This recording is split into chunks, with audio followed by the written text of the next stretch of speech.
Welcome to Results Day. We really hope that you managed to get the grades that you wanted, the grades that you're looking for. This is your clearing live stream, one of the two. It's the first of the two live streams today.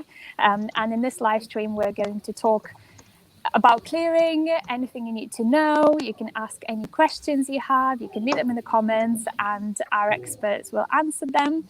We will also have a little bit on student life today because we have a lovely student with us who can talk about her time at DMU and answer any questions you might have about student life as well. So first of all, let's introduce ourselves. My name is Olga. I work for the DMU social media team, and I'm going to be your host for this morning's live stream. And I have Ella with me, who's going to be my co-host. Ella, would you like to introduce yourself? Hi, my name's Ella. I also work in the social media team, and like Olga said, we're just going to be hosting the stream today. So as we're chatting, if you've got any questions, just pop them in the comments and we'll do our best to answer them and get you all the information that you need to know this clearing. That's great. Thank you very much, Ella. And we have our current student, Carolina. Carolina, would you like to introduce yourself? Yeah. Hi, everyone. Good morning. I'm Carolina. I'm a student at DMU. I'm currently doing my master's in marketing management, and I come from Portugal, and I'm very excited to be here today to help you out. That's lovely. Thank you, Carolina. We're going to have Ben with us today as well. He was on the screen a second ago, but it looks like he might be having some technical difficulties. So we're just going to start the live stream either way and just wait for Ben to join in. But Ben actually works for our inquiries team and he knows everything about clearing. So if you have any specific questions, he would be able to answer them. So feel free to leave them in the comments below. Our lines are open today. They were open from 6 o'clock in the morning and they will be open until 8 o'clock in the evening. So feel free to give us a call, or if you don't feel like calling or you can't call, you can message us on WhatsApp as well. So our number is 0116 257 7000. That's 0116 257 7000. If you would like to use WhatsApp, our number is 07970 655 800. That's 07970 655 800. If you are an international applicant or you're calling or messaging from abroad, please make sure to include the country code. So it would be +44, and then you need to just leave out the O at the start of the number. So the clearing number will be +44 116 257 7000, and the WhatsApp number will be +44 7970 655 800. So like we said, the lines will be open until 8 p.m. tonight, and you can give us a call until then. And our lines will be open again tomorrow, so don't worry if you miss it today.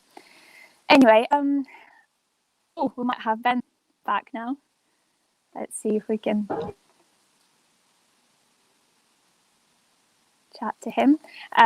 But just to do a little introduction to clearing,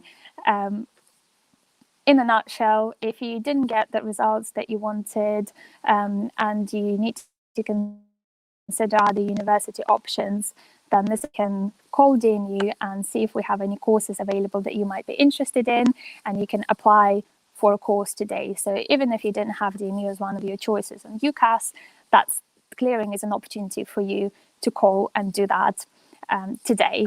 Also, if you've changed your mind, for example, you had the grades, your grades were better than you were expecting, and that opens more opportunities for you, and you're actually thinking of maybe changing your mind about the course, then you can call us today as well and apply for the courses. So we have all the courses available on our website. So if you type in Google DMU clearing, there's a very handy website that has all the courses on there. It has the contact numbers as well. It has a social media channels where you can catch up with all the news and all the useful content.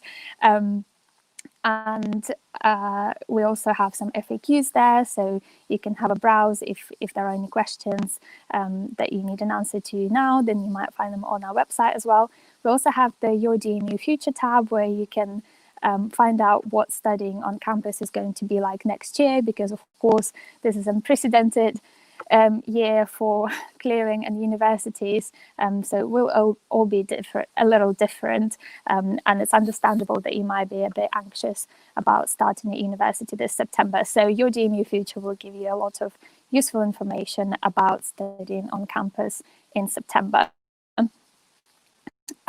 We also have some specific information for parents and guardians at DMU, and we also have some clearing success stories about the students who applied through clearing, and basically about their university journeys and what they did afterwards and how they found it at DMU. So it looks like Ben might be here with us now. Is he?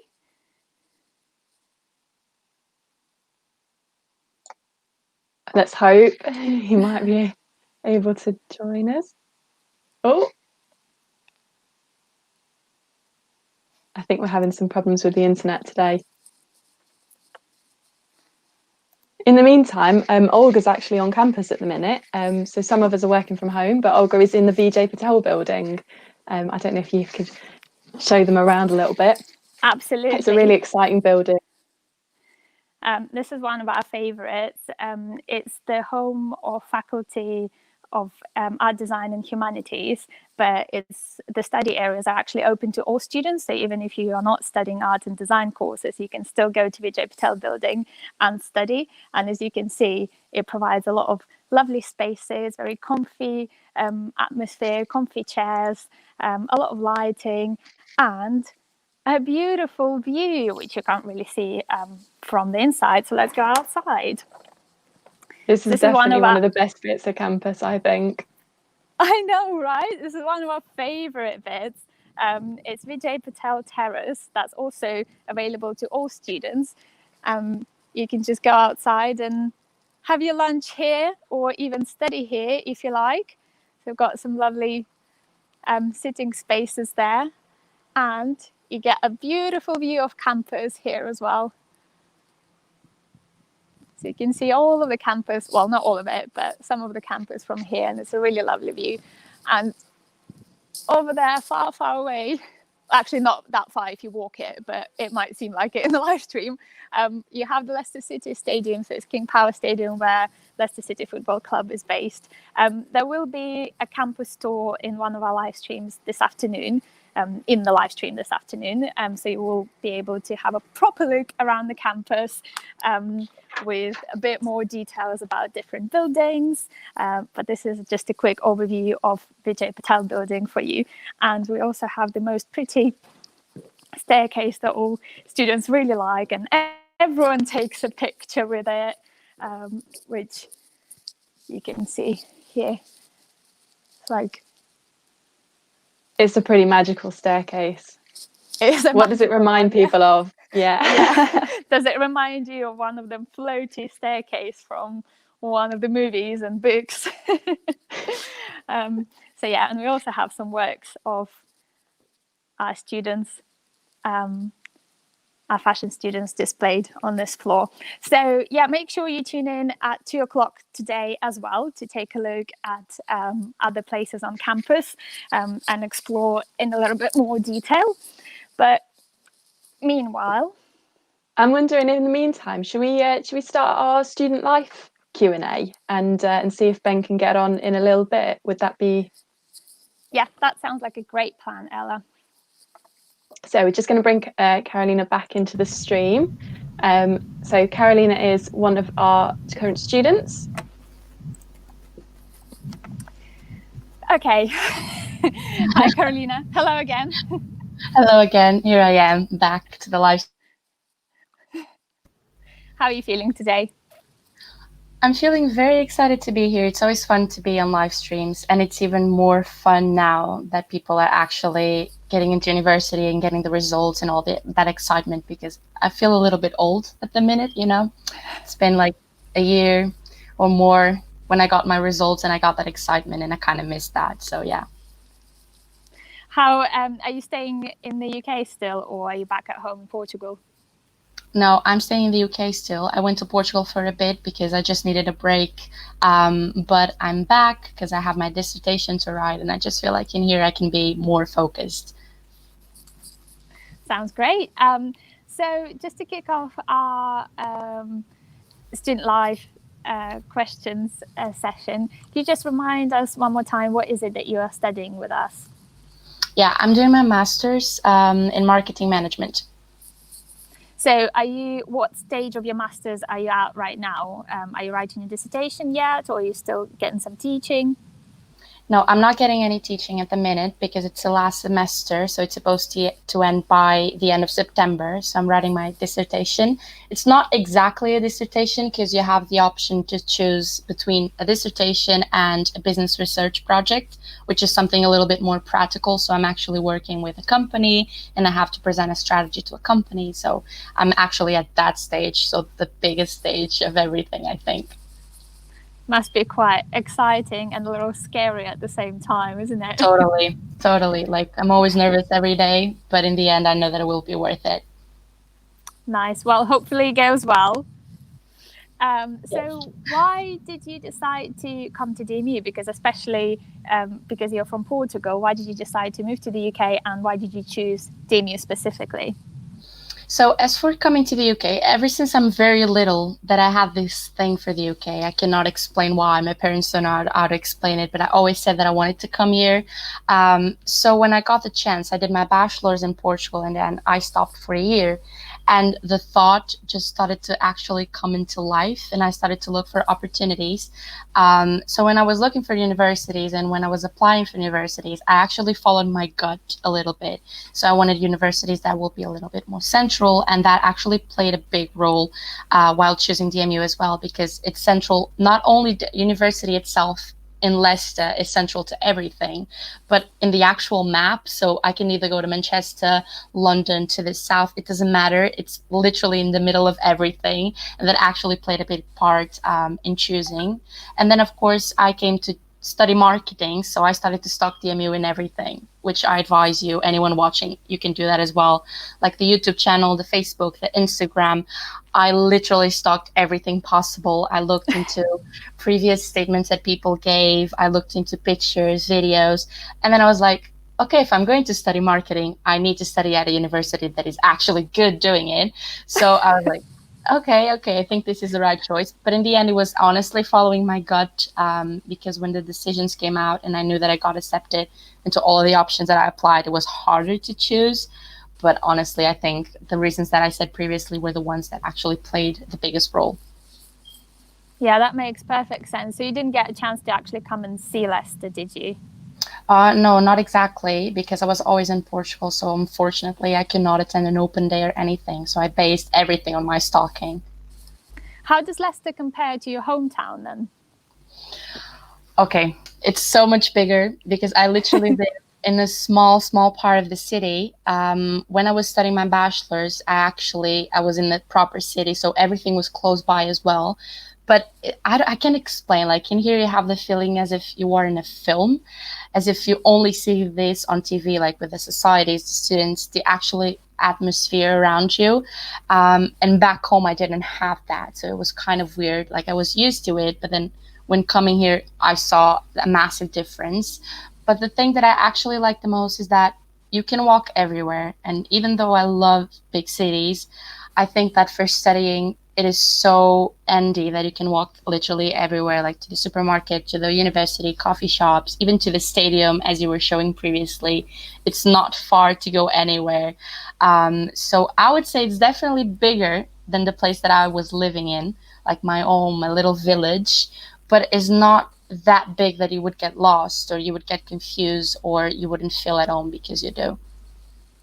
Speaking of Leicester City Stadium, you recently did a call with Wilfred Ndidi and other stars of Leicester City, didn't you? Yeah, How I was did. that?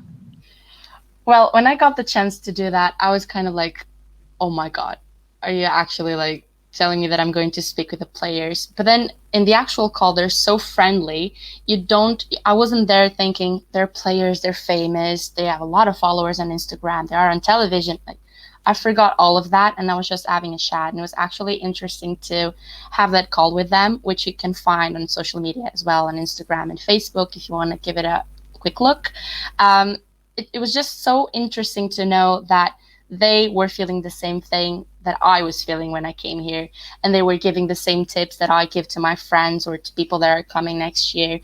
It was so nice, and I still cannot believe that I had the chance to do that, because when I look at the video, I'm just like, you can see that I was nervous because I'm like smiling and like being super weird, but it was so great. I'm really, really appreciated that. So you chatted about their experience of moving to Leicester, wasn't it? Yeah.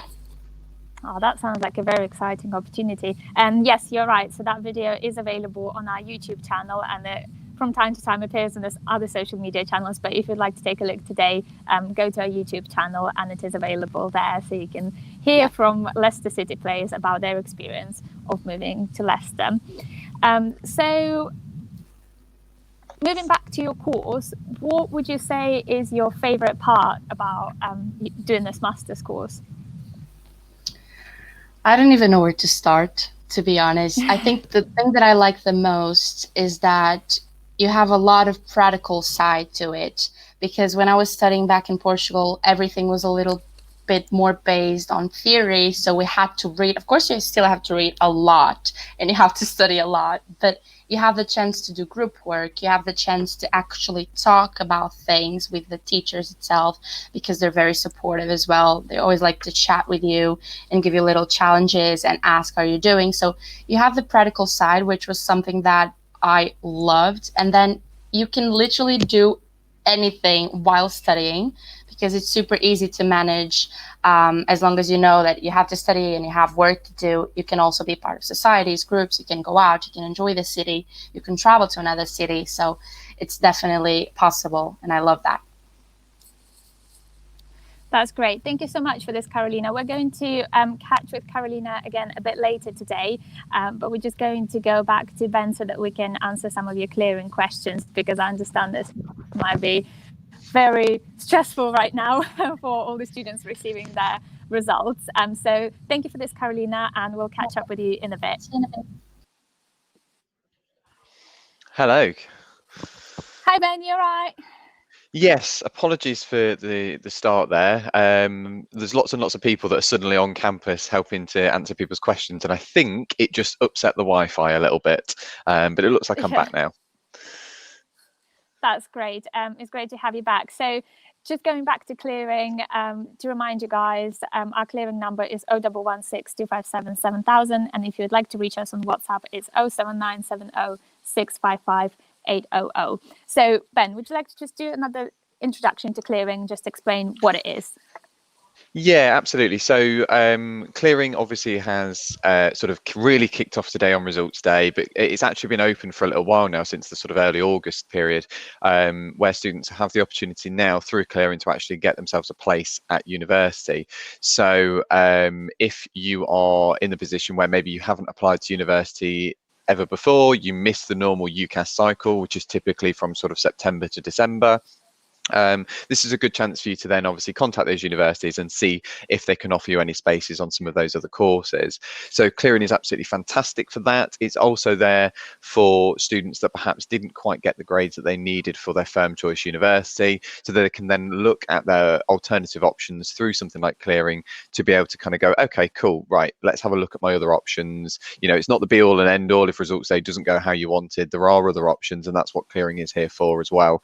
And then also for those students that maybe change their mind, you know, there's a bit of a time lag between sort of when you make your decision in September to sort of now, and you might be thinking, well, okay, I applied for one course, but actually I really want to pursue my passion in, you know, something completely different. And clearing again is a really great way of being able to go, actually, no, I've changed my mind, I want to go and do something else. And again, it's brilliant for that.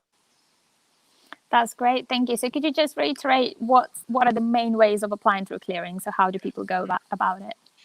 Obviously, a lot of people are giving us a ring this morning, so that's why I've got my my little headset on. I look like I'm about to get into a plane and take flight. But you can also get in touch with us via email, by social media, and then also there's a little WhatsApp number down here. You can see it trailing along the bottom of the screen.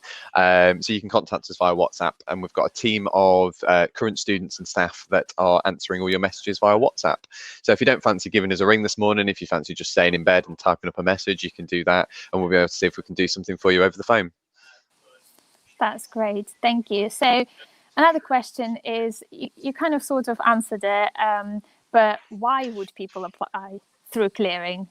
Is there any other way, or is clearing the only option at the moment? At the minute, yeah. So the normal cycle for students obviously starts in September. So it's either you apply for clearing because you want to start this year, so you actually want to start in essentially a month's time. You want to kind of start university in sort of September, October, to start your university experience this year.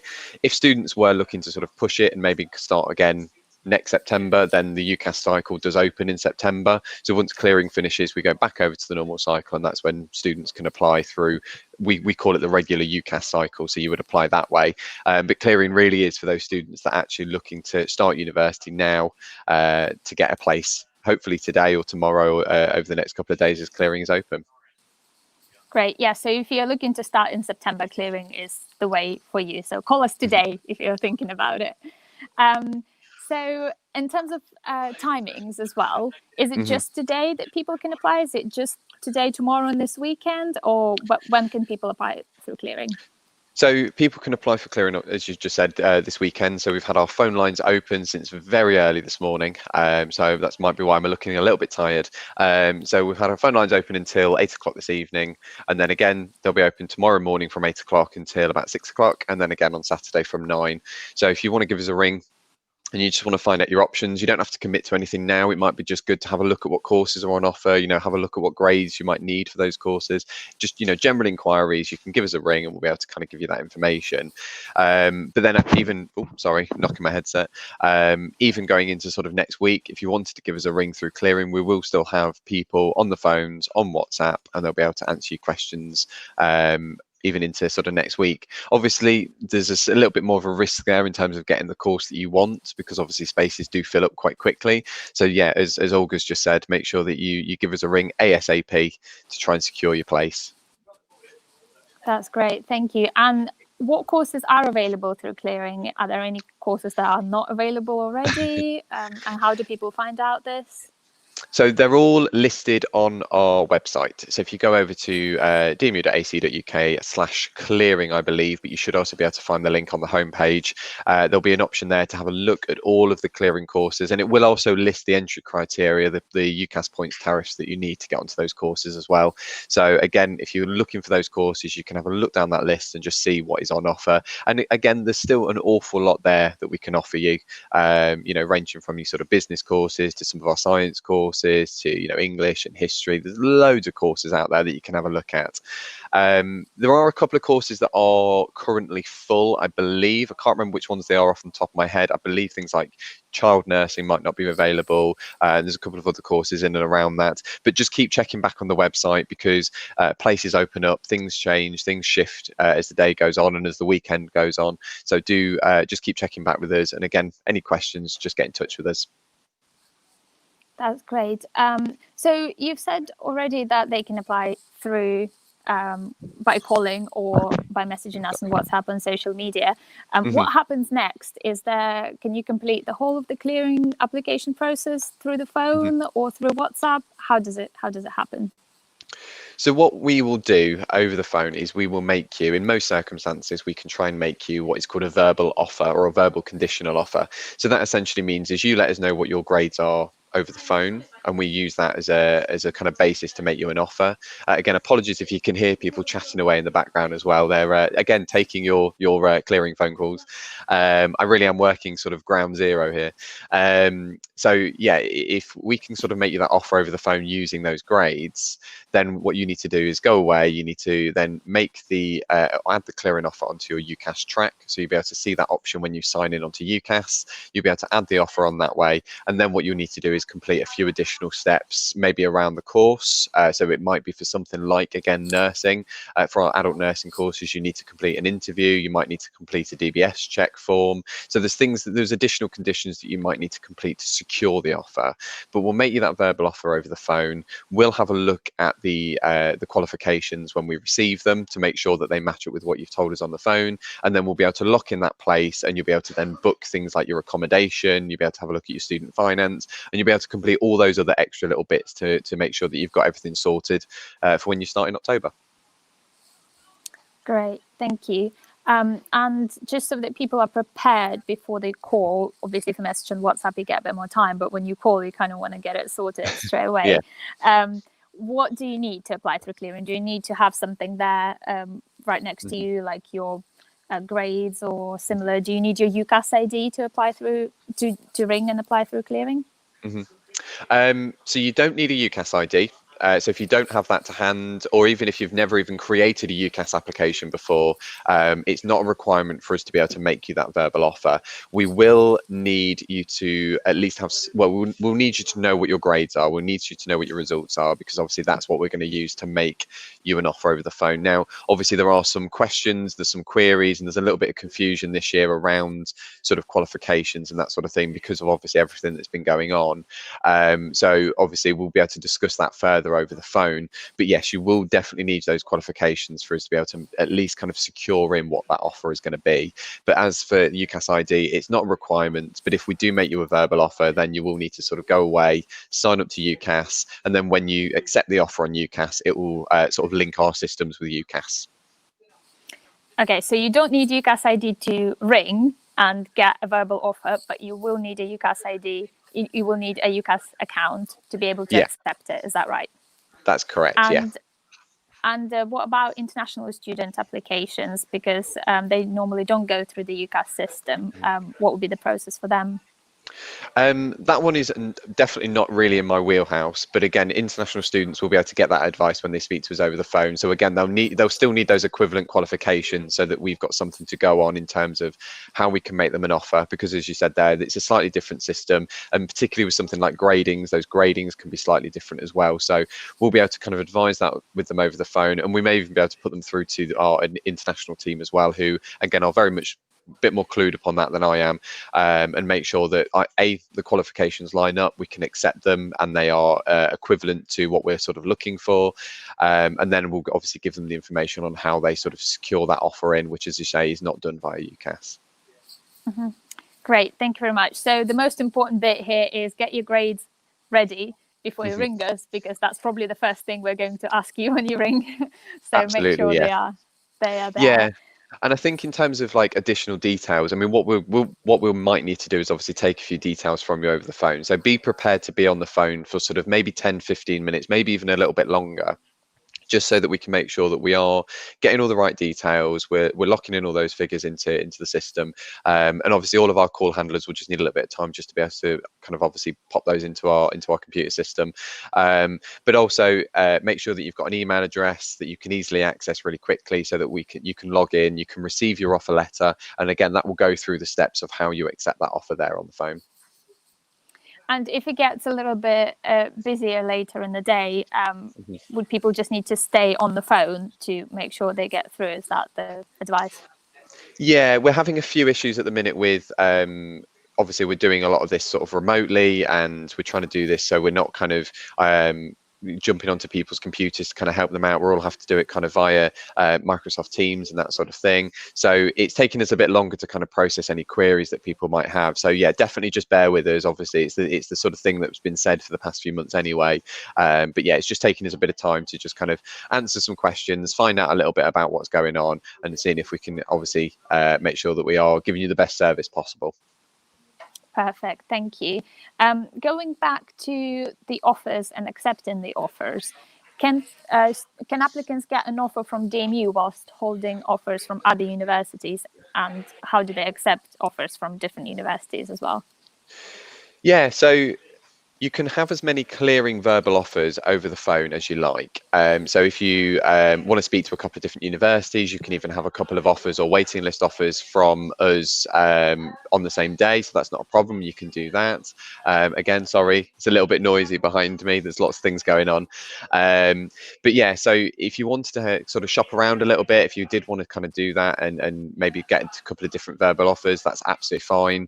And at least that way, obviously, you know that you are looking around and you're getting the best possible offer for you. So definitely do a little bit of that. Start looking at university websites and just see exactly what you can kind of be offered by the universities when you're speaking to them. But you can only secure that one verbal offer on the UCAS website. So once you've made that decision, do make sure you pop that onto the UCAS website within the deadline. And what happens if students, for example, got into their first choice, but they want to change their mind? Do you need to be released from the first choice to be able to accept an offer from DMU? Yeah. So to accept that clearing offer and to see the option for clearing, you do need to obviously release yourself from your firm or your insurance choice. So if you've already gone through the process of receiving an offer or gone through the normal UCAS cycle, then yes, you will absolutely need to release yourself, and there will be an option on the UCAS website for you to be able to do that. And then what you'll be able to do is then accept that clearing offer. Great, thank you very much. That's okay. Hopefully this is all clear for everyone watching. If you have any more questions, pop them in the comments and we'll answer them in a little bit. Just to remind you, our number is 0116 257 7000, and you can call it until 8 p.m. tonight. And if you would rather message us on WhatsApp, it's 07970 655 800. So you can message us on WhatsApp as well. In terms of qualifications and all of that, of course, you can't. Can you send your qualifications on WhatsApp, or would that need to go through email if you don't have a UCAS account? I believe we have had some students that have been taking sort of screenshots of their qualifications once they've picked them up from school or college, and they've been sending them over to over via UCAS. So I believe that's a way that our UCAS, our WhatsApp guys have been sort of processing those offers. So yeah, you can do that. Obviously, that's a nice and easy way of being able to process those. They've been able to kind of send them over that way, and at least again they can have a quick look at them, make sure that you've got the right qualifications, and at least that way we know that we're popping them into the system and making you the best offer that we can. Great, thank you. Now to more practical bits. So once you've secured your place at DMU, of course, you'll start looking at booking accommodation. So what's the process for that?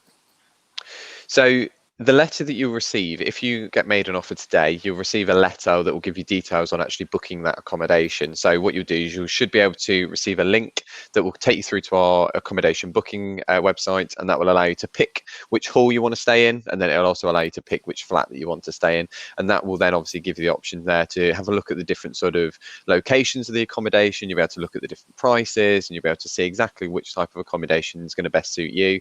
And from there, obviously, that allows you to kind of, again, pick which one you want to stay in. If you've got friends that are going to the same university, you can maybe try and stay in the same halls as them. So you'll be able to see all that in the booking system, and you'll get that once you have been made your verbal offer and you've popped the verbal offer onto your UCAS track. So that's how you go ahead and book in the accommodation. You do need to, again, make sure you do that pretty soonish, because obviously those are filling up fast too. Yeah, and if you would like to see what accommodation options we have on offer, you can also look up DMU accommodation, and we'll have a great page where you can browse through different halls and see the pictures and see the contract lengths and the prices and things that are available in those halls of residence. So make sure you do that to pick the best option for you, and hopefully it'll still be available. But yeah, some students are a bit worried that it might be too late to apply for accommodation. It's not too late, is it? Absolutely not. No. So we are guaranteeing students accommodation at the moment. So if you do give us a ring over the next couple of hours, hopefully we should still be able to do that. So the letter that you will receive will have an offer on there to say we can get you some accommodation, provided you book it before, I can't remember what the date is, but if you book it over the next couple of weeks, you should be able to lock in your accommodation that way. And we also have an offer for international students as well who might need to quarantine after coming to the UK. In terms of accommodation, they can get 14 days of free rent if they book through DMU accommodation. So if that's something you think you will need to do when you arrive in the UK, there's an option for you as well. And it's all available on our Your DMU Future page for more information. So all of this advice is actually available on our clearing page. So if you go to dmu.ac.uk/clearing, then you should be able to find all of that information, including DMU Future accommodation and all the arrangements for next year as well. Is there anything that applicants will need to pay on the day when they book their accommodation? There's normally a deposit that they will need to pay for the accommodation. Again, I think it varies. I can't remember exactly what it is. I know that there's at least an admin charge of £50 that they may have to pay when they do book that accommodation. But again, that is just to lock in that place and secure that room for them for when they arrive. That's great. Is there a way for students to get a room next to their friend, for example, is that something they can request? Yeah, so again, it's kind of done through that booking form that I mentioned before. So if you find two rooms that are sort of next to each other, and you know that you and your friend are going to be both booking your accommodation at the same time, if you just kind of let each other know what your two rooms you want to book, you'll be able to click on those two rooms, assign those each, and then you'll have two rooms next to each other. So yeah, I know a few students that have done exactly that when they've booked their accommodation, so they've been able to stay in the same flat if they want to. Maybe you want to get away from your friend, maybe you want to book yourself in a separate flat so that you can meet new people. Again, that's absolutely fine as well. You just pick a room that you want in the accommodation that you like, and that'll assign that room to you. And we sort of always recommend that first year students go for university halls rather than private accommodation. Why would you think that is? What are the benefits of living at DMU halls? I think it's partially because when you decide to rent privately, very often you're booking like a room with people that maybe you know. So students that kind of get to their second and third year, they might book a house or a student accommodation, but they'll book it as a group with people that they've met on their course or in their society. I know that's what I did when I was a student. So I had a group of friends and we decided to rent a house together. Whereas when you're moving into student accommodation, a lot of it's kind of sorted for you. It's sort of done through the university. You know it's safe, you know it's secure, and it's a really good way of meeting lots of new people if you're going to the university completely fresh, completely on your own. So you get hopefully booked in with some new people. You'll live in that flat with them, and obviously that, again, it's a great way of sort of meeting lots of people during Freshers Week and that sort of thing. So yeah, I would recommend accommodation for that particularly. Oh, sorry, Olga. No, that's all right. I was just gonna agree with you. I'd say that's the key thing, is that in your first year you want to meet as many people as possible. So you kind of want to end up in a flat with people you don't know, and also in the Freshers Week, you get to interact with people from other flats as well. It might be, of course, different this year with all the social distancing in place, but it's still an opportunity to meet people who at least live in your flat and your halls of residence. So, and a lot of people actually end up living with their first year flatmates in their second year and third year, don't they? Yeah, so that's yes. what I did. And what about the location? Our halls of residence are quite close to the campus, aren't they, compared to some other accommodation? Yeah, so we've got there's a bit of a range of accommodation. So a lot of them are ensuite, so you get your own ensuite bathroom, but you're sharing a kitchen. There are a couple that are shared bathrooms. Obviously, make sure you factor that into when you're looking into the different accommodations. Obviously, they do vary from different price points, but in terms of location, yeah, there's a few that are literally 5 minutes from campus. So the one that I stayed in, which was Newark Point, that is literally directly behind our art and design building, and it was a 5-minute walk to where my lecture building was. So I used to just kind of roll out of bed and I'd still be in lectures 5 minutes beforehand. So that was great, nice benefit for there. So there are a couple of accommodations that are a little bit further out, but it's maybe a 5-10 minute walk if you're a slow walker. So it's nice and convenient. Everything's super close by. You're not having to sort of hop on a bus or drive to university every day from your halls. It's all nice and close. And as I say, a lot of the university accommodation is it's quite secure. It's looked after by sort of DMU security and then their own security teams. There are sort of gated entrances, and then there's locked doors to the flat, and then a locked door to the bedrooms, so you can keep all your stuff nice and safe as well. Yeah, and because they're close to campus, they're also close to the city centre, aren't they? Because the campus is sort of in the city centre, so everything is close by. You don't even need a car, or you don't ever really need to take public transport either, which is great in current circumstances as well. Yeah, absolutely. Yeah. So just taking it back to clearing, how is the setup on campus today? Because I'm in this building on my own. Oh my gosh. How is the room? How are you doing this? How are the calls being handled? Where is the WhatsApp team? What's the overall setup for clearing? What building are you in, Olga? And how have you managed to get a building all to yourself? I'm in Vijay Patel. Oh, okay. So I just wanted to get myself a nice view, from the Vijay Patel okay. terrace. Lovely. But So you've got access to the balcony. Yeah. We went on there earlier this morning just to see the Leicester City Stadium and the campus. That was lovely. But you're on Greenhouse, aren't you? I am indeed. So the greenhouse, as you can maybe sort of see behind me, this is one of our study spaces on campus normally, but we normally every year for clearing we turn it into a bit of a call centre. Normally we have quite a lot of people in here. I think today we've only really got about 20 call handlers, which is about a third, maybe less of what we normally have.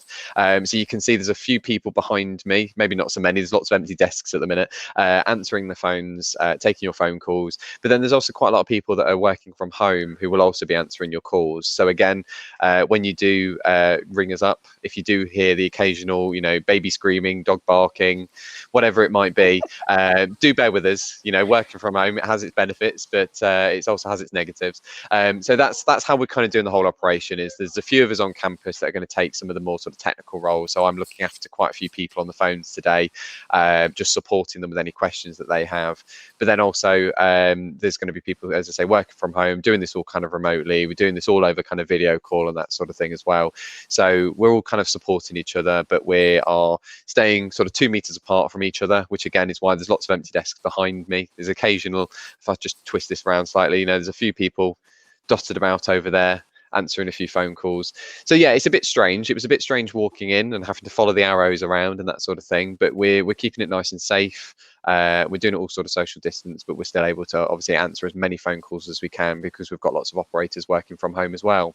And I think the WhatsApp team, are they based, I think, at the top of Gateway House? Maybe. Maybe. I've not explored yet. No, I've not seen my WhatsApp team yet, so I don't know where they've been based. But yeah, we've got people dotted around in other buildings and again doing various different things. And I know there's going to be sort of campus tours going on over the next couple of days as well. So, but obviously through these sort of live stream formats. So stay tuned for those, so we can at least try and show you a little bit of campus. But obviously you can watch that from the comfort of your home. Great. Thank you very much for all this information. We're now going to move on to the questions that we had in the comments. Lovely. So my co-host Ella is going to take over. Oh. Thanks, Olga. So we've had a couple of questions come in on the comments. Some of them I think we've probably already covered a little bit, but we'll just go over them again because I know some people will probably be dropping in and out of this live stream throughout the day. They're probably ringing you up and maybe getting a verbal offer and then wanting to find out a little bit more about what DMU is about. So yeah. We'll probably touch on stuff a couple of times, but I know there's another question come in about accommodation, so we'll just pop it up on the screen now. About accommodation being guaranteed for students. I know you touched on this a little bit a minute ago, but maybe we could just reiterate for some new viewers. Yeah, so on your offer letter, if you get made a VO today, a verbal offer, sorry, I should not use acronyms. If you get made a verbal offer today, then on your letter, it will say details on how to book accommodation if you're interested. And we are going to try and guarantee accommodation for all of our clearing students. That's great. I'm sure that must be a lot of comfort for people if they're kind of nervous and finding out things and trying to decide. It's a big decision, isn't it, making where you're going to go to university. So it just is a little bit of extra comfort for people who are going to be booking their accommodation today. Yeah, absolutely. We've had one about start dates. So I don't know if you have any more information about this, Ben. We've got a question about when computer science course starts, but I'm sure a lot of students are wondering how they find out when their course is going to start and start dates in September or October. So I don't know if you have any more. I have to be honest, I don't know off the top of my head what the start dates are. I know that they'll be listed on the website and they will be obviously communicated with you. I imagine that they're going to vary possibly ever so slightly from student to student, simply because obviously we don't want that big influx of students all coming to us all at the same time.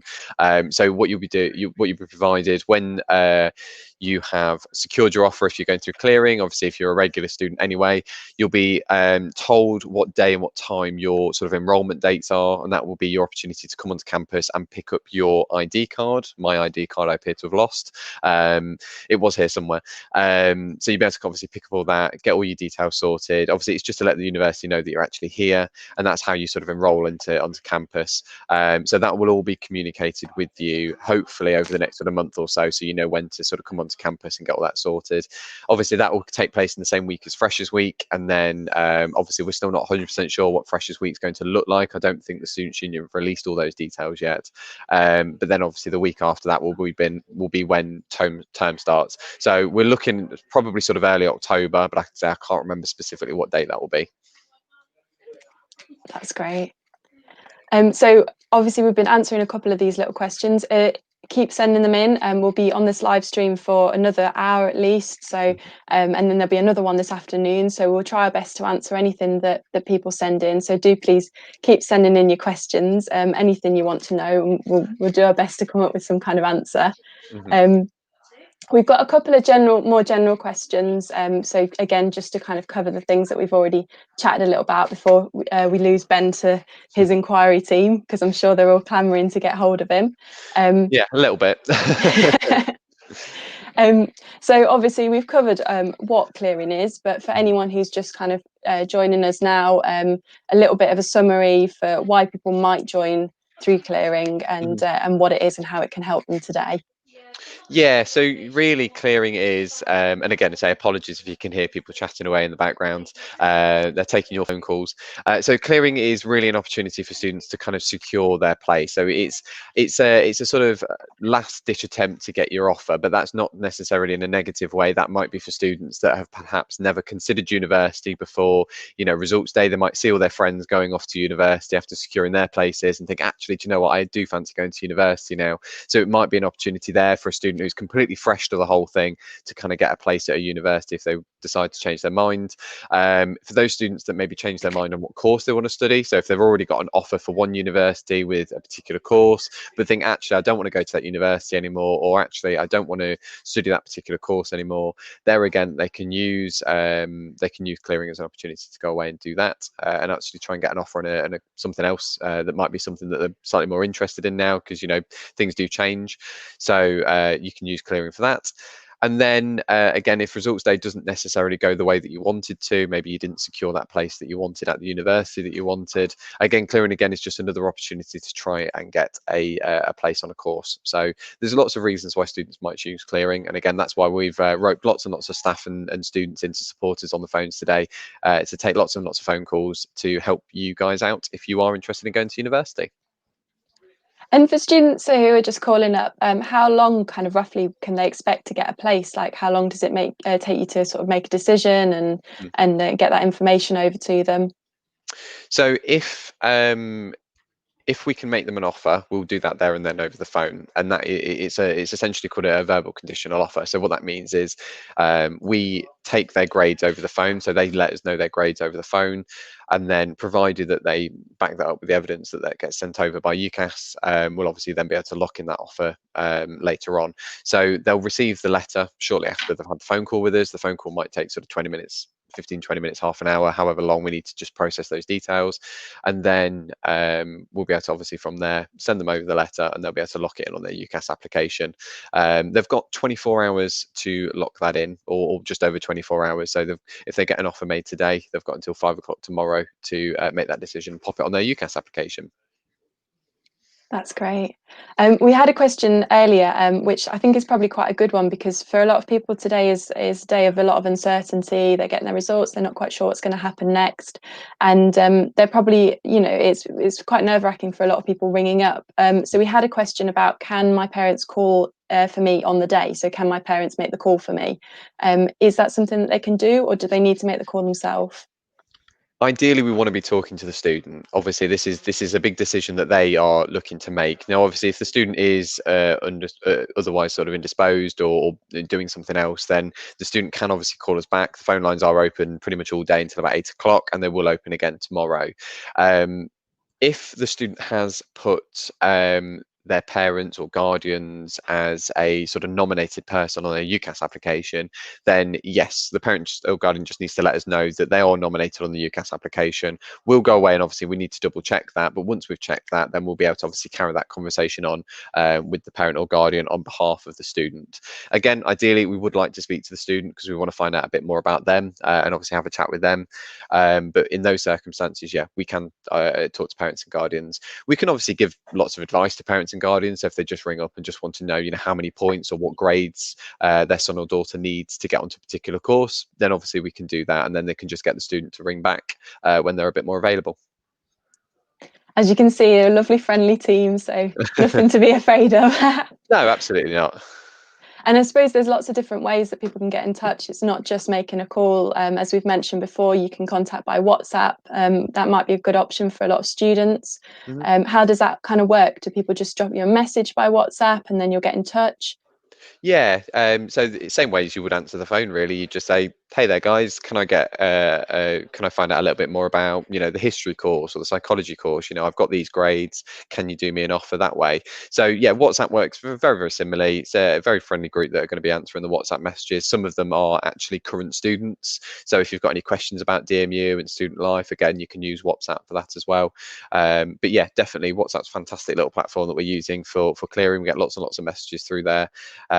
So yeah, if you're just lying in bed, don't fancy picking up the phone and just want to just text us instead, please do that. Say any questions, any inquiries, just send them through to the WhatsApp. That's brilliant, thank you. We've had a couple questions which are sort of related, and you might be able to give a little bit more information about them, because like you said, there's a lot of social distancing happening on campus today, and obviously that's going to be something that people are thinking about for the new term. Kind of what's it like being on campus, and what's campus going to be like in the new year? Is it going to be a safe place to be, and what can students expect?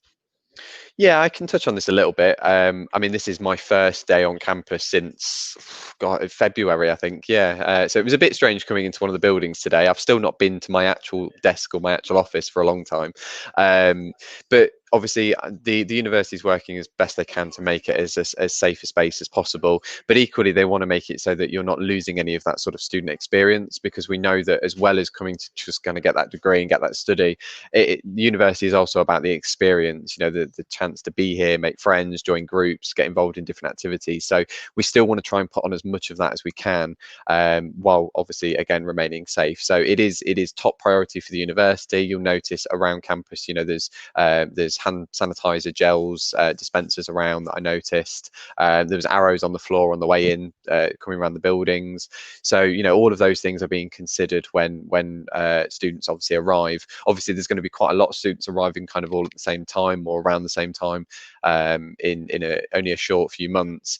So those plans will all be put in place. Obviously, it'll be communicated with you in regards to things like your lectures, your practical sessions. So we'll make sure to keep all that safe, and we'll make sure to communicate that with you as best we can. Obviously, we'll try and avoid putting lots and lots of people into the same lecture theatre and that sort of thing. So yeah, it's still looking a bit strange, but again, that might just be because I've not been here for a few months. But we're doing our best to try to make it as safe as possible, but equally try and make sure that you still have the best experience that you can. That's great. I think there's loads of information on the website as well, and it's your DMU Future pages, which you can check out, and they have loads of information about what's happening on campus and what sort of lectures and seminars and student learning is going to look like next year. And it's just a really good place to sort of find out, like maybe make people feel a little bit more at ease with what's their university experience is going to be like, I reckon. Yeah. Yeah, I think so. And again, that's really important. And again, if you've got any questions about what student life is like, I think it's good to just have a chat with the current student. So again, go through the WhatsApp, or there's a student chat service on our website called UniBuddy. So if you have a quick look for that, you'll actually be able to chat with one of our current students and just again find out what opportunities are available to students. Leicester's a great city. There's lots and lots to do here. So find out a bit about that if you are thinking of coming to DMU. That's really great. And that actually leads really nicely into our next bit, because we're going to bring Carolina and Olga back on to have a little chat about student life. But thank you so much for answering our questions, Ben. We'll let you get back to your phone calls and your team. That's okay. Thank you. Yeah. No worries. Do you want me to stick around and answer any questions at the end? Do you want to bring me back in at the end, or am I free to go? Because I can see I've got a few questions here that I need to deal with. I think if you're busy, then we'll let you go. But you've answered so many of our questions, so that was brilliant. Thank you. No worries. Thank you very much. And I hope everybody has a good day.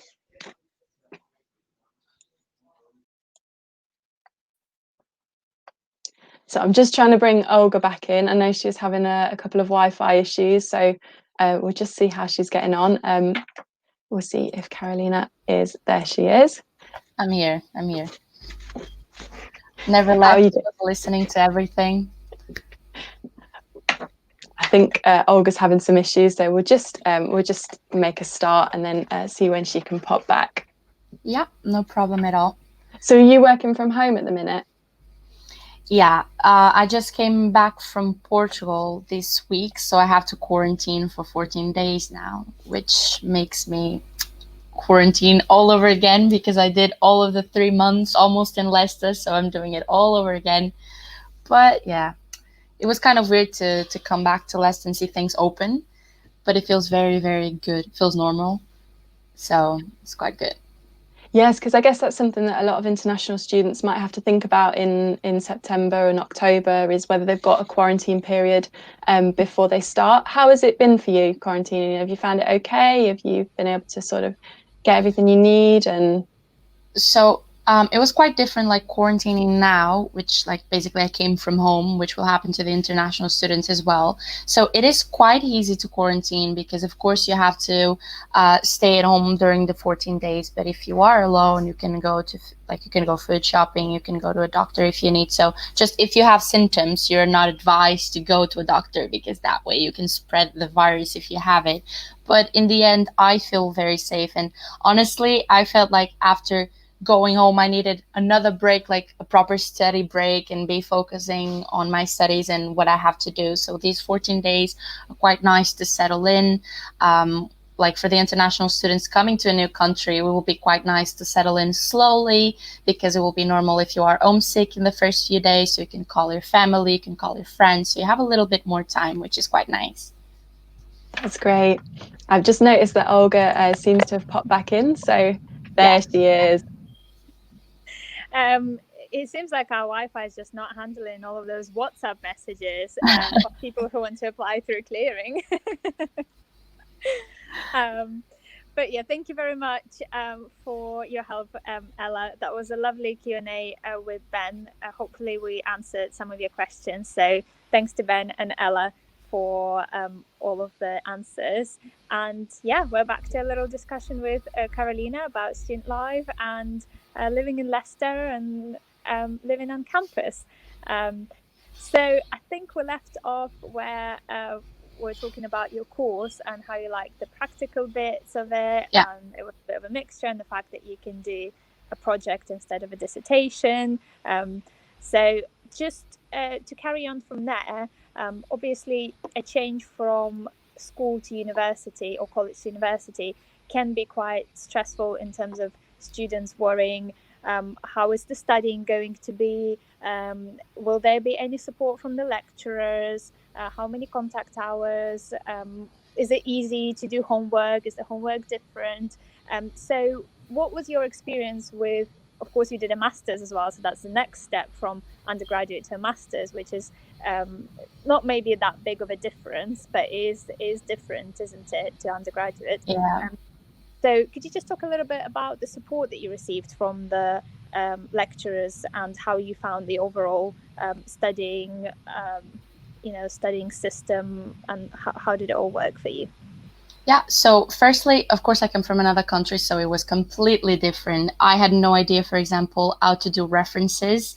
And once I got to university, they were like, you know that you need to do the references in like end of all of the work that you have. And I was like, okay, but I don't know how to do references. But that's completely fine. Like even the language, of course, I was speaking Portuguese every day, and then I came here and I was speaking English every day. So you don't need to worry about that because your tutor, your teachers, they're literally there for you every time.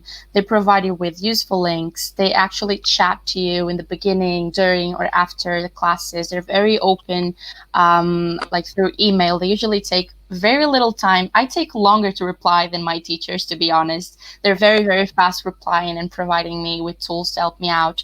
And you also have a few workshops that you can go. For example, in the library, they often do workshops for you to know how to actually structure your essay, how to do the references, how to improve your English skills if you're struggling with it. You also have the opportunity to study English for free if you feel like you need to. If you're struggling, you have that chance. The MU provides you with those classes, so you actually don't need to worry. And in terms of like studying, of course, this changed now, and we are doing this online. So I had classes in person, and then I was changing everything 100% online. And that was quite different, but it wasn't hard to adjust to, because once again, the lecturers are very supportive. You continue to have lectures online, you have pre-recorded lessons, you have all the materials. They even provide you once again with links, YouTube videos, forums, wherever they can find, they will put there. So you don't need to worry about not having the tools or not knowing how to do so, because in the end, we're all in the same boat, and some may know a little bit more, some may know a little bit less, but that's completely fine because the teachers are aware of that. That's great, thank you. And what about the facilities? Of course, in the last term, you had to stay at home and do your studies online. But before then, on campus, what were the facilities like for your course? So it was quite nice because we have so many facilities at DMU. There's so many things open to us. For example, the library. You have a library that is open 24 hours. I never had that, and I'm literally one of those that studies throughout the night most of the time. So that was quite helpful.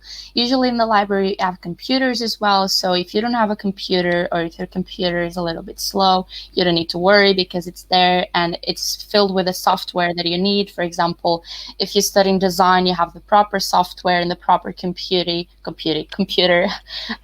in the library for you to use, so you actually don't need to worry. And then you don't have only one study space. You have the greenhouse, you have the library itself, you have the Eric Wood building.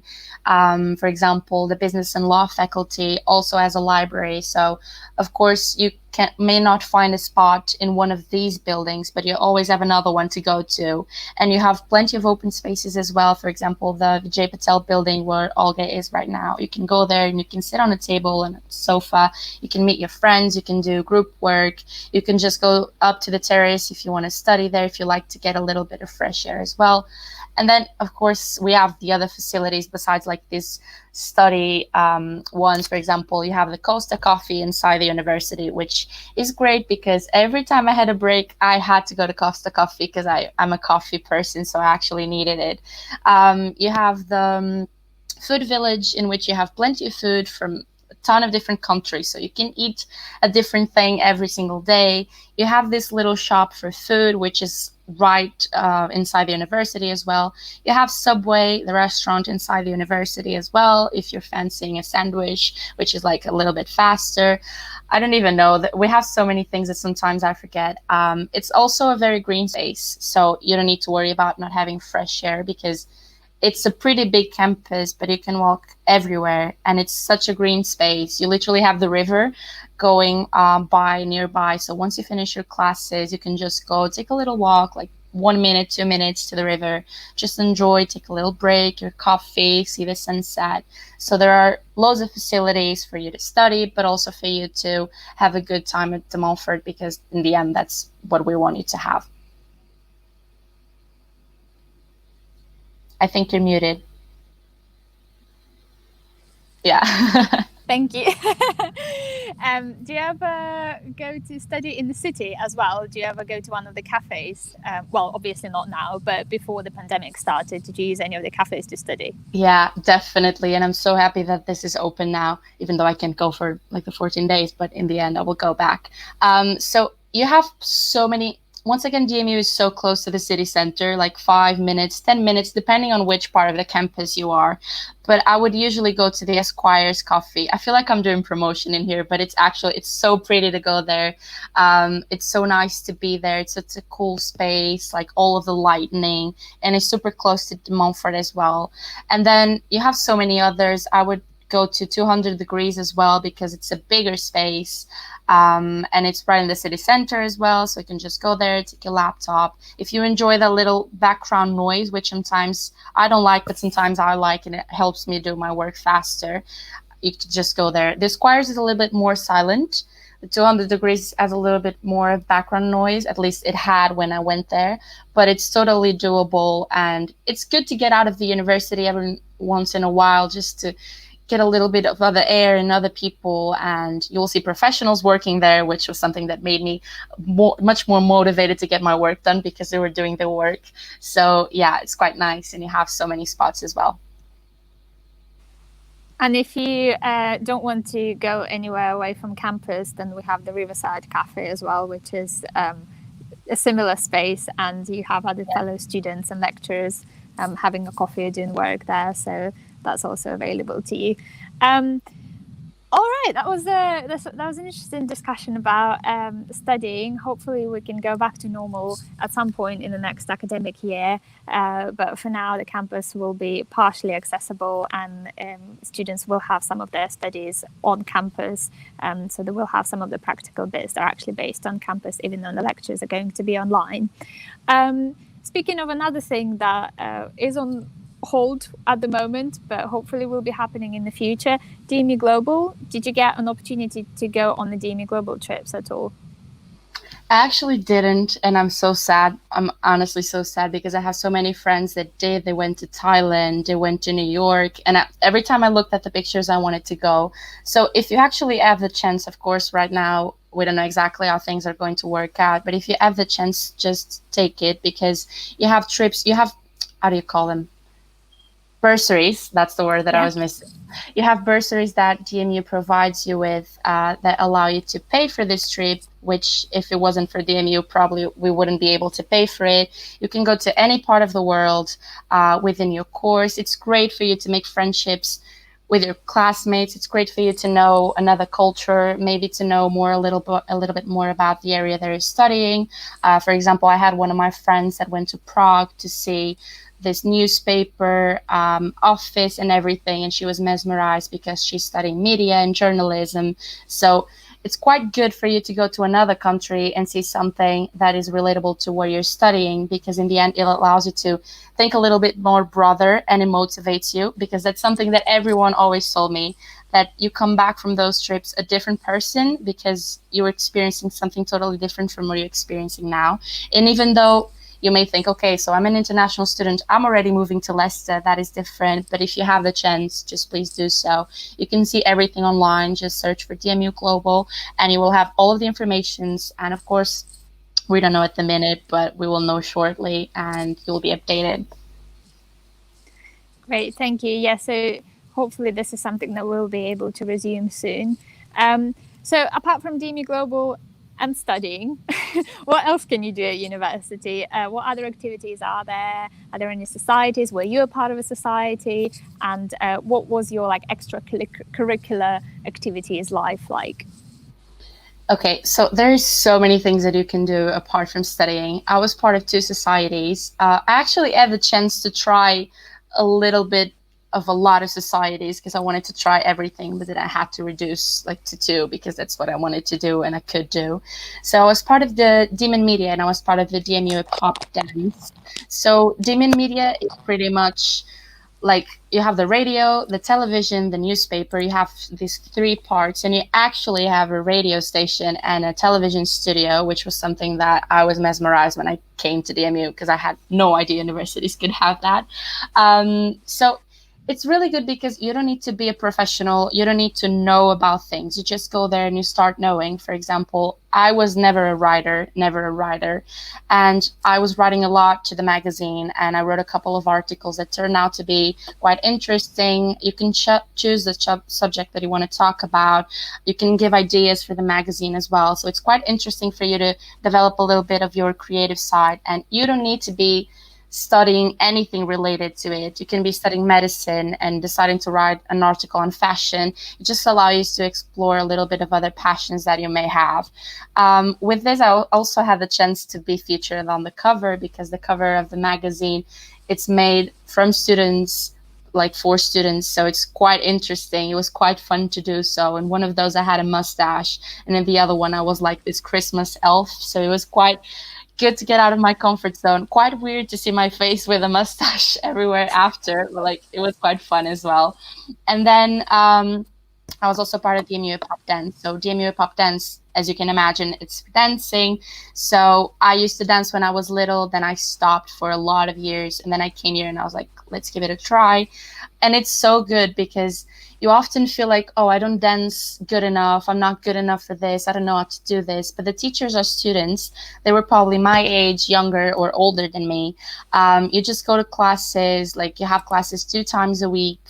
Of course, right now, this may change a little bit, but I'm pretty sure they'll find a way so that you can still enjoy the dancing. So you would have plenty of styles. You would have like commercial, you have, I don't know, house, so many things. And sometimes I would get there and actually I wasn't doing anything good, but I was just having fun, because in the end, this is a space for you to have fun. But well, I was just part of 2 societies, and there are so many societies. Like, you can even create your own if you want to. I know that someone asked in the comments if there was a ballroom society. I'm not exactly sure. I think you have like a Latin and ballroom society, but I'm not sure if it is active. But if you really want to have this, you just need to get 2 other people. I think it's either 2 or 3 other friends to create a society with you, and you can get this going. You will have the facilities to do so. You just need to jump on the DSU website, which is the Montfort Student Union, and then you'll see so many societies. You have sport groups. You have, I don't even know where to start. You have like the leisure center that gives you free classes. For example, I used to go to Zumba quite a lot because it was free, so anyone could attend. You also have some paid classes as well if you want to, as yoga, as belly dancing, which I always wanted to try, but I never got the chance to. There are so many things. And then apart from that, you also have the student ambassador role, which every year they recruit students. You just need to go through a process of application. And as a student ambassador, you do any kind of thing. Like, you basically do an open day. You can have a job like distributing leaflets around the city for any event that we may have. You can be on a live stream. It totally depends, but you have so many opportunities. And just bear in mind that anything is manageable and doable with your schedule. For example, being a student ambassador, you have shifts, and you always know the shifts before end, and you apply to the shifts that you are available to do. So there's never that thing of not having time because you're putting your free time into that. So don't worry about studying and working, or studying and being in societies, because they're made for you to actually be able to do them both, or do everything you want to do. Yeah, and it's actually a really good opportunity to meet people as well, isn't it? So that you are not just friends with your flatmates and your course mates, but you also get to meet people in different societies, and they're going to be your interest, that they'll have the same interests as you because they are in a society. Obviously, this might be a little different now with in terms of meeting people, because as much as some of the classes are going to be on campus, lectures are actually online, so you get less contact time with anyone anywhere. But I think you did a nice vlog for us about making friends online, didn't you, while studying online? Could you, if you guys would like to watch it, it's on our YouTube channel. So if you just look for our DMU Vloggers series on YouTube channel, Carolina actually made that vlog. But could you just talk about a few points from that vlog, a few bits of advice that you gave in the vlog? Yeah.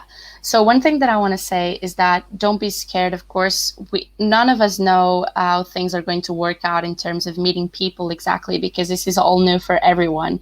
So don't be scared. And if you have the chance to take something new, if you have the chance to join a society, a group, whatever, just do so, because as Olga said, you will meet people with the same interests as you, and those are some of the best friends that you can make, because at least you have that thing in common, and you'll never have the thing of not having anything to say, because at least you know that that point you'll have in common, so you have anything to discuss.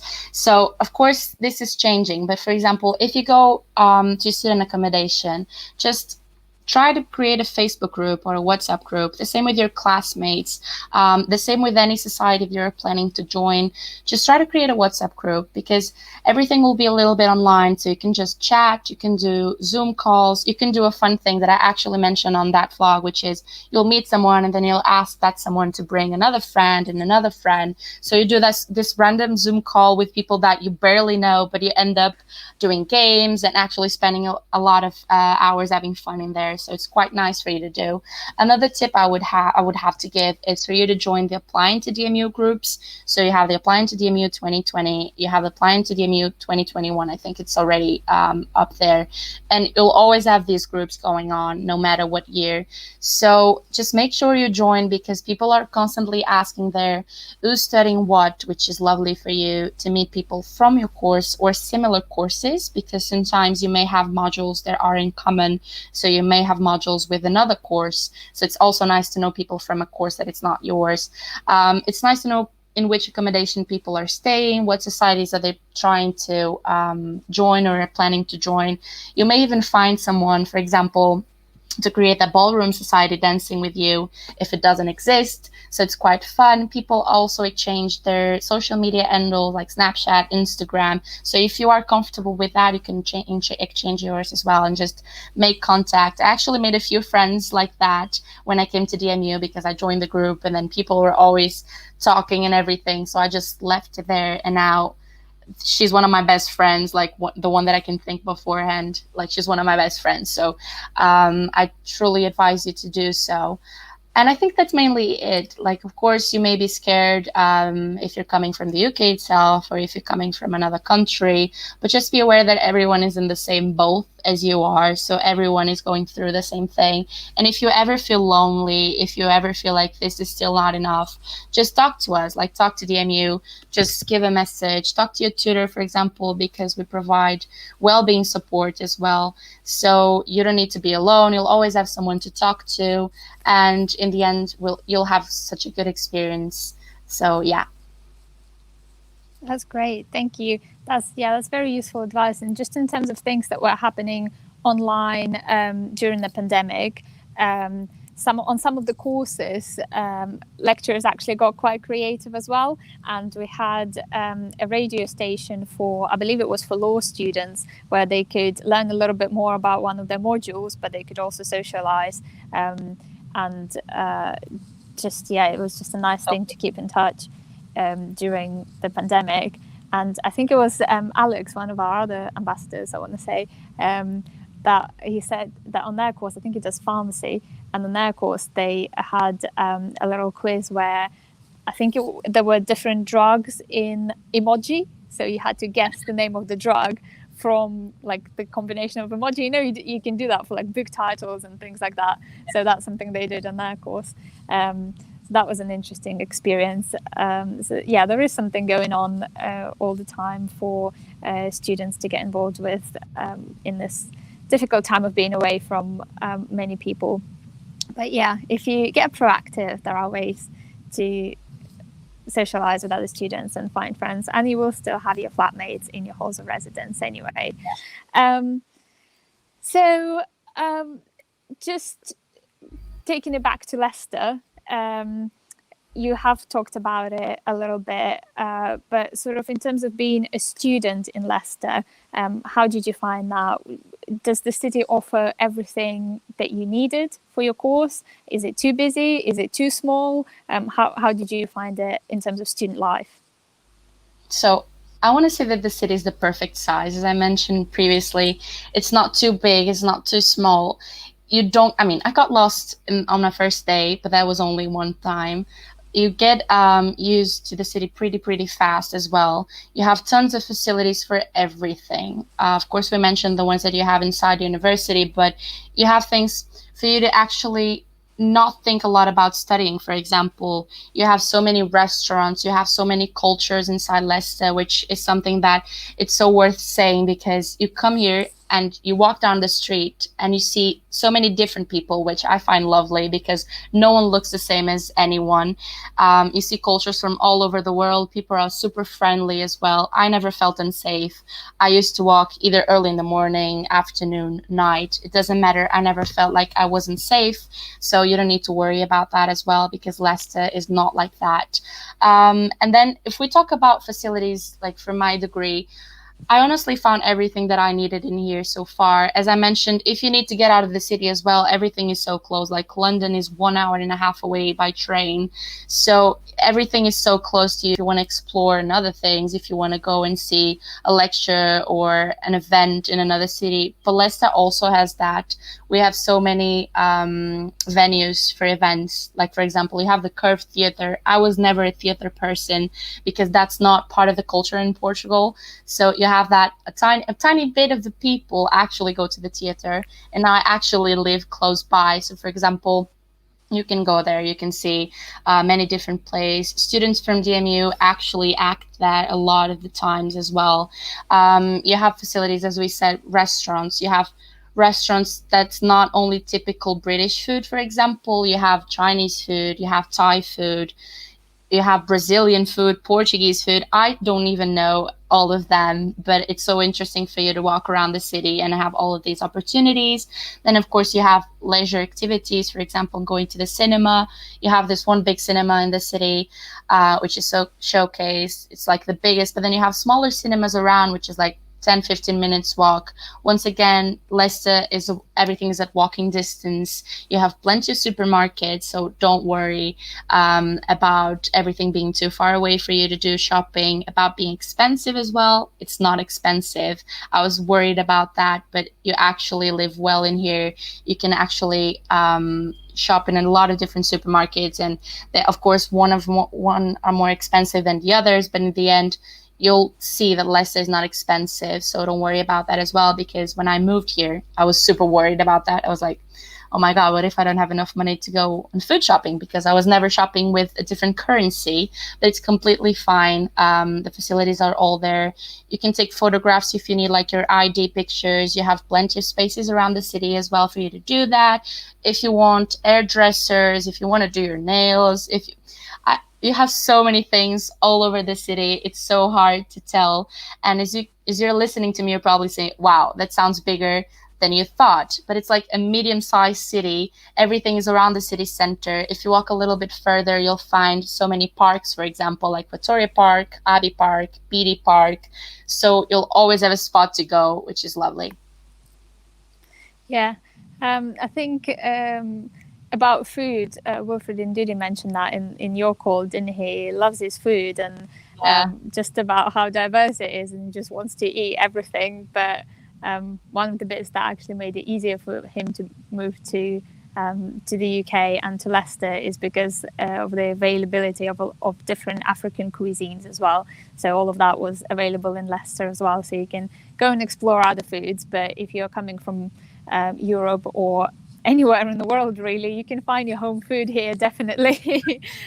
And one of the most diverse, culturally diverse streets in the UK is actually based in Leicester, which is Narborough Road, literally around the corner from DMU campus, where there are loads of different shops of selling foods from different countries.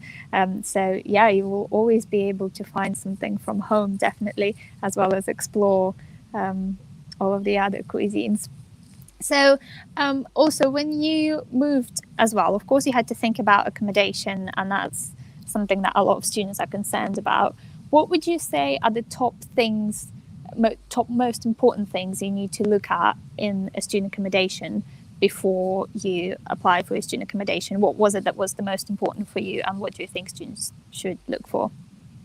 Okay, so there are a few things that you need to take into consideration when searching for your accommodation. For example, if you want to stay in one of DMU's accommodation, see where you're going to study, because the accommodation is all over campus and nearby. So for example, you have Ben Russell Court, I think it's called like that. If you're studying design, if you are studying in the Vijay Patel building, you may think into going to that one because it's literally on the other side of the road. It takes you 2 minutes to get inside the building. So it's literally rolling out the bed and then you're there for your class. So definitely think about the location that you want to be in. Then think about the conditions that you want to have. For example, if you want to share a bathroom, if you don't want to share a bathroom, as Ben mentioned earlier, with how many people you want to live, if you want to live close by with your friends. There are so many things. The facilities inside the accommodation as well, if you want a gym, if you want a games room, because I don't live at a student accommodation, but I can say that I lived, because pretty much all of my friends were living there, so I spent a lot of time in student accommodations. And they have so many facilities. They had cinema rooms, they had games rooms. Every Wednesday they would throw a party in there, which is great because you will meet people from another accommodation, another country. So in the end, it's great for making friends as well. So just make sure you do your research. DMU has this cool video that is always showing on my feed with all of the accommodations. You actually see like the place in which accommodation is. So just see that video, search for it online on the website of DMU as well. Make sure you do a research. If you have any doubts, to jump on those groups that I told you about, applying to DMU 2020 or applying to DMU 2021, and talk to someone. For example, you can ask, I like this accommodation, what do you guys think? Or I'm staying in this accommodation, is anyone else staying? You can even say your room door, because sometimes you'll find the person right next to you, which is quite funny. So in the end, just make sure you do research, make sure you are aware of what are the conditions that you want to have, because you're choosing a new house, so you want to be comfortable. And then in the end, whatever you choose, you'll be close to everything. Not going to lie to you, because they're very close by to everything. But just be aware, of course, of the faculty. If you want to be a little bit more close to the city, or if you want to be a little more close to the river, for example, or to any park, you can see all of that in the maps. And of course, the pricing is available in there as well. So if you have a certain budget, or if you are concerned about payments, just make sure you pop and you click on each of those accommodations, and you'll see everything that you need as well. Thank you. All of those are really great pieces of advice. And just before we go to our questions from the comments, is there any sort of generic advice you would give to students applying through clearing? Okay, so it's honestly follow your gut, because I know that clearing is kind of a last minute thing. It can either be because you didn't get the results, or you just realize now that you want to go to the university because your friends are going as well. It doesn't matter. And even if you didn't get the results you wanted, there is still a chance for you to come to university. So just don't be scared. Follow your gut. If you want to come to DMU, just apply, talk to us. Don't be scared at all. I think that's my main tip. And then if I can give just an overall tip to anyone that's coming to DMU, just don't be afraid of overpacking, because I didn't. And then I was freaking out because I thought I should bring less things to save a little bit more space. So don't be afraid of overpacking as well.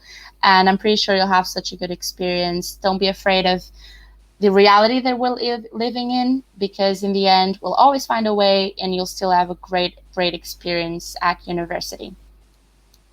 Thank you very much, Carolina. So I'm going to pass it over to Ella now, so that we can take a look at the questions from the comments, and answer some of the questions that you've submitted. So over to you, Ella. Thanks, Olga, and thanks, Carolina. That was so enlightening, and I feel like it's going to be really helpful for students thinking of choosing DMU, like, you know, to just find out what it's like from you, and you've been there and done it all and seen everything, so you really are the expert. So this has been really helpful, I think. We've had a couple of comments and questions come in. We had one from Leanne. It's not really a question, but she said how much she loved studying at the Riverside Cafe when she was a student. Obviously, you mentioned the Riverside Cafe, you mentioned Esquire's Coffee. What places would you say like the ultimate restaurants, bars that students have to go to while they're at DMU? Oh, wow. I would say go everywhere, because that's what I did. For example, when you go out, just try, of course you'll like a place more than another, but just try and go to different places. If you want to go to like good bars with music, I'm not exactly sure this is going to happen in terms of music and live performances, but you have so many right in the city center. For example, you could go to the Firebug bar, for example. You have always loads of people in there. It's such a good environment. You have people from all ages, so it's quite nice for you to get out a little bit of the bubble that university may be sometimes, with people just your age, and just see people from another age group, for example. So in terms of cafes, I'm a latte person, so I went everywhere. So I would say for you to go, of course, to the Squire's Coffee, 200 Degrees, Gelato Village if you want to have a good ice cream. Like, they're so good with ice cream and waffles. I'm just thinking about it right now, and I wish I could go there. If you want to have pancakes, for example, just go to Kai. Kai is so nice for pancakes, for you to have a little brunch when you're running late, or if you want to have just a time off with your friends at a cute little spot in St. Martin's Square. And then if you go to St. Martin's Square, you have so many coffee shops, restaurants. You have Thai food, you have Brazilian food, you have Indian food. I don't even know. I always forget a lot of types of food and cultures that you have in here because there's so many. But yeah, I'd say search online as well, because if you search for top cafes in Leicester, you'll find some cute little spots. And trust me, I still keep on finding them because they're hidden spots sometimes. So yeah. That's great.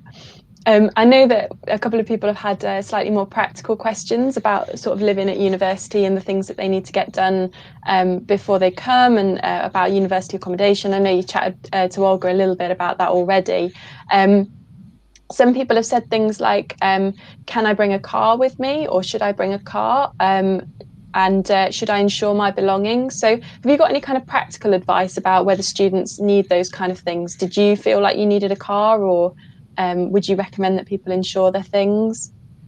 So, firstly, I don't think you need a car unless you are commuting, because that makes it easier. And even if you don't have a car and you have to commute, don't you worry, because you have the train station and the bus station so close by to the city center as well. So you don't need a car. You definitely don't need a car to be around Leicester, because everything is walking distance. As I said, you are at DMU, and then 10 minutes later, you are at the other point of the city. So you definitely don't need a car. It may feel like it would be easier for grocery shopping as well, but you have so many supermarkets close by that it's okay. So don't worry about the expense, and don't worry about bringing it, because you won't need it to be around Leicester. About insuring your things. So I didn't say an accommodation, but as my personal opinion, I would say for you to do so, just to be safe, because if you are thinking of that, there may be an option. And if you don't insure it, I'm not saying that you will get robbed or anything, because that never happened. I never heard anyone saying that.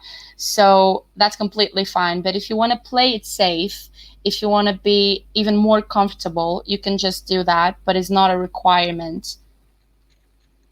And in terms of things that you packed for uni, because I know you said you were worried about overpacking and then you wished you hadn't, what are the top things that you think students should bring with them when they're starting in October? Okay, that's a very tough question, to be fair. I didn't bring anything like kitchen related, because pretty much my bag was clothing, a few food things from back home. Just bring snacks from back home, because in the first few weeks you will feel closer, and that helped me, because I was eating. I was like, oh, I remember when I was eating this back home. I feel better now. So definitely do that if you can. Just bring a warm jacket. Right now it's hot and sunny, and I'm just like sweating all over, but in the winter it's quite cold, so just bring a good jacket, like a proper jacket. You don't need to bring 30. If you bring one, you'll be safe. What else? I don't know. It's so hard to actually say what you should bring, because bring definitely cozy socks to be at home, because my feet were always cold, always cold. But it's just because I'm not used to this weather, because where I'm come from, it's actually very warm. So I came here and I was like, oh, I forgot the socks, honestly, because you always need the socks. You know, the Primark socks that you can get there, like the fuzzy ones. So if you can, just bring them.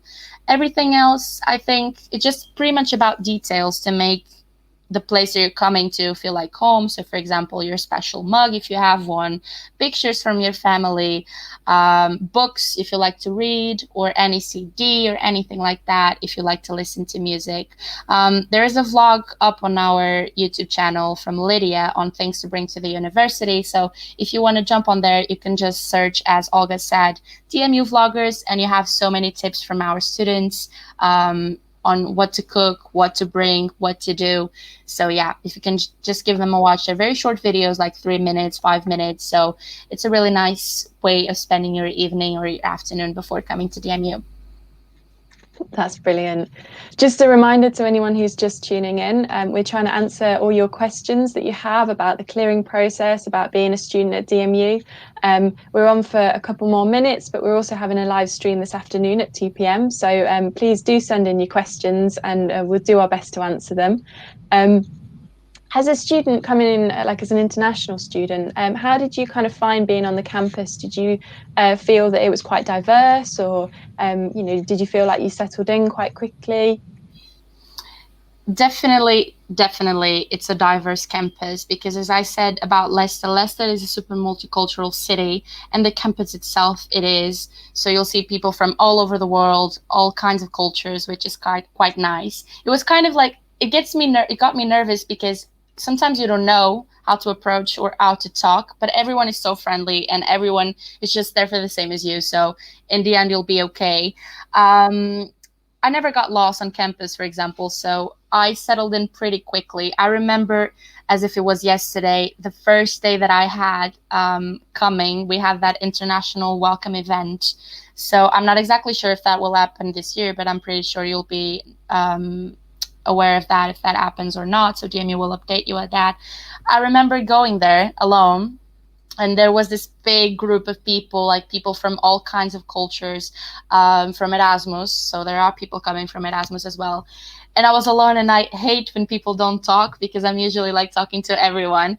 So I remember they were in this big circle, and I literally just jumped in, and I was like, "Hi!" And they were literally looking like, "Okay, why are you here?" I mean, that's what I thought, but in the end, I never thought that. We are still friends until today. We went to parties together. We did gatherings at accommodations together. So you'll never feel like you are alone. You never feel like you are struggling. It's okay if it takes a little bit of time to adjust and to adapt. The campus is pretty self-explanatory. So once you start walking, you'll start finding your way. If you get lost, literally turn around the corner because it will get you to the main part of the campus. That's what I did every time, and it worked. So you never actually get lost because you're close by to everything. So yeah, I think that's basically what I have to say on this topic. What building did you study in? Where was your course based, and like what were the facilities like for it?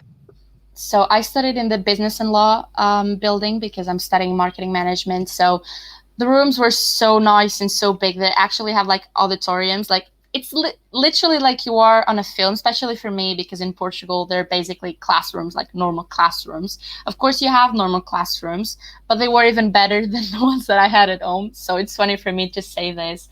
They have plenty of technology.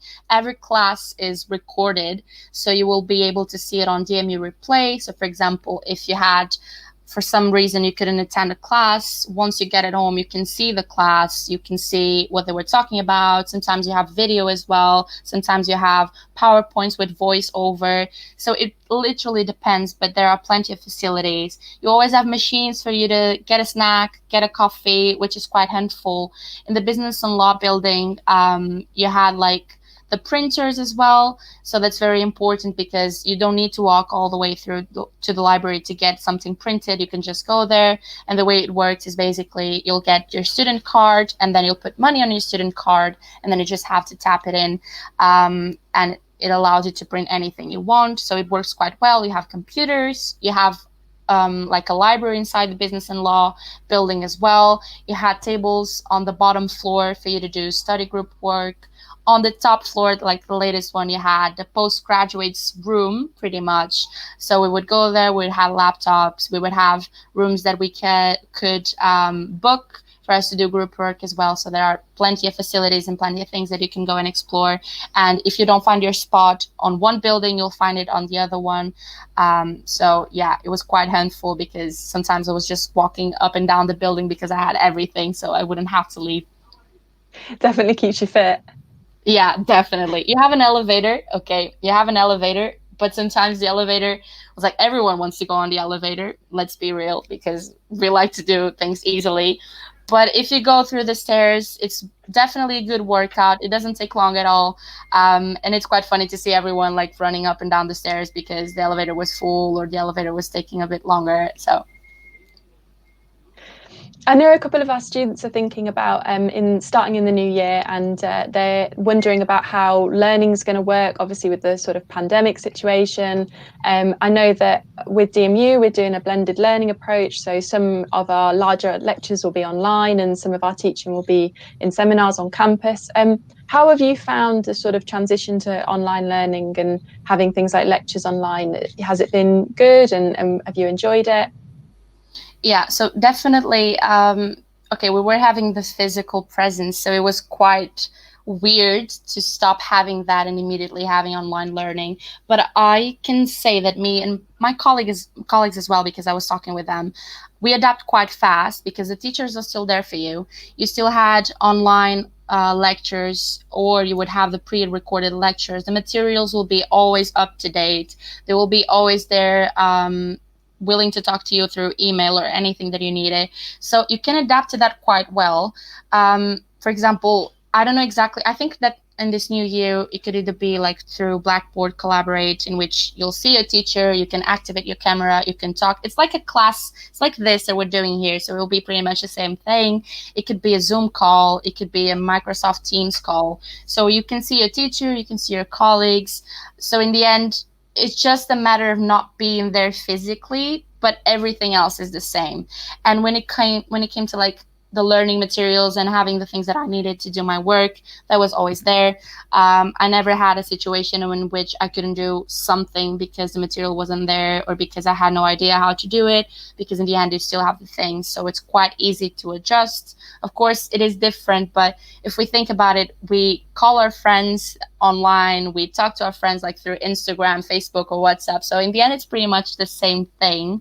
And whenever it will be possible, you'll still have face-to-face meetings. For example, I know that you will be allowed to have face-to-face meetings with your tutor or your teacher. So just one person, of course, following the social distance measures and everything to keep you safe. But that will also be an option. So you'll never feel like you are only at home.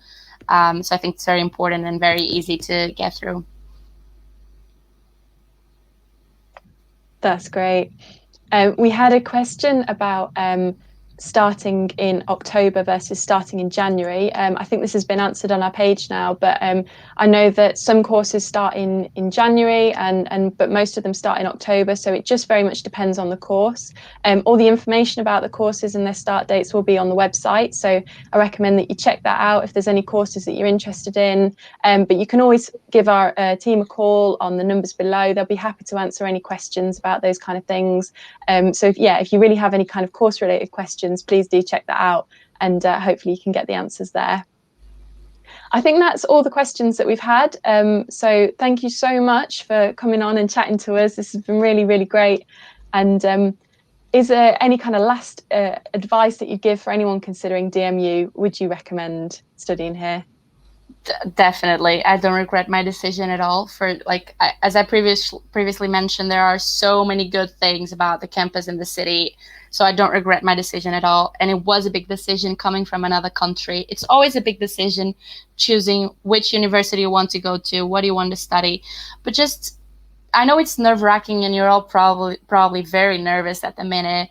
It's completely normal. It's a new phase of your life. So just be aware that everyone's on the same boat as you are. So everyone will be doing the same things, going through the same things. So just don't be scared, follow your gut, and make sure you get out of your comfort zone every once in a while, because it feels very nice once you start doing it. And that way it will allow you to meet new people, new groups of people, allow you to explore whatever you want to do for your future. Even if you don't know it now, you will start knowing it because EMU allows you to explore that as well. So yeah, I think that's basically what I have to say. If you guys have any questions, like I'll be on Instagram as well, so you can just go there and leave your questions on our Q&A little box, and I'll try to answer to anything else that you want to be clarified on. And I think that's mainly it. And enjoy your time at DMU. Thank you so much. Thank you. And just a reminder for anyone who's just sort of tuning in, we're coming to the end of our live stream now, but we will be on again this afternoon with a campus tour, so I definitely recommend you tune in for that. Jake and Leanne will be taking you around campus, some of the buildings and stuff that you can expect, so it's really great, and you'll be able to see some more of our Vijay Patel building, which we got a little sneak peek of earlier. Obviously, today is a big day for a lot of people. You're all getting your results. You worked so hard, and obviously these are really strange, unusual circumstances. So you should be really proud of yourselves. Whatever reason you're here, whether you kind of reconsidering your course, maybe your results aren't quite what you expected, but there's loads of really great options for you out there. Our team are really happy to kind of just answer all your questions, and so please do get in touch with them. The number has been scrolling below us all this time that we've been talking, but just as a reminder, it's 0116 257 7000. If you're internationally calling, you'll need the +44 at the beginning, but otherwise you just need to omit the 0. But you can also contact us by WhatsApp. So if you don't feel like calling, or if you find it easier just to chat on the phone or by message, just send us a message on WhatsApp on 07970 655 800, and they'll be getting back to you soon. Obviously, as we mentioned a little bit earlier when we chatted to Ben, everyone is kind of working socially distanced on campus, or they're working from home, so there may be a little bit of a lag, but we'll definitely get back to you, and we'll try and find the answers that you need. Again, if you have any more questions, please do send them through. As we mentioned, we're on Instagram, we're on Twitter today, we're on all over social media as well, so there's loads of ways that you can get in touch and find the answers that you need. Clearing is a great opportunity to just help find the right course for you, because it is your future, and we want to make sure that you kind of getting the right things, that you're not compromising on what you want to do in life, and we will help you find the right thing for you. So I don't know if Olga can just pop back to say goodbye. I'll just bring her back on now. But thank you so much, everyone, for tuning in, and we'll hopefully catch up with you again later at 2 p.m. Thank you for listening, guys. Hopefully this was useful for you, and like Ella said, make sure to tune in again to see the campus. That'll be great. And thanks, Carolina, for your time as well. You're welcome. See you soon. Bye. Bye. Bye, everyone.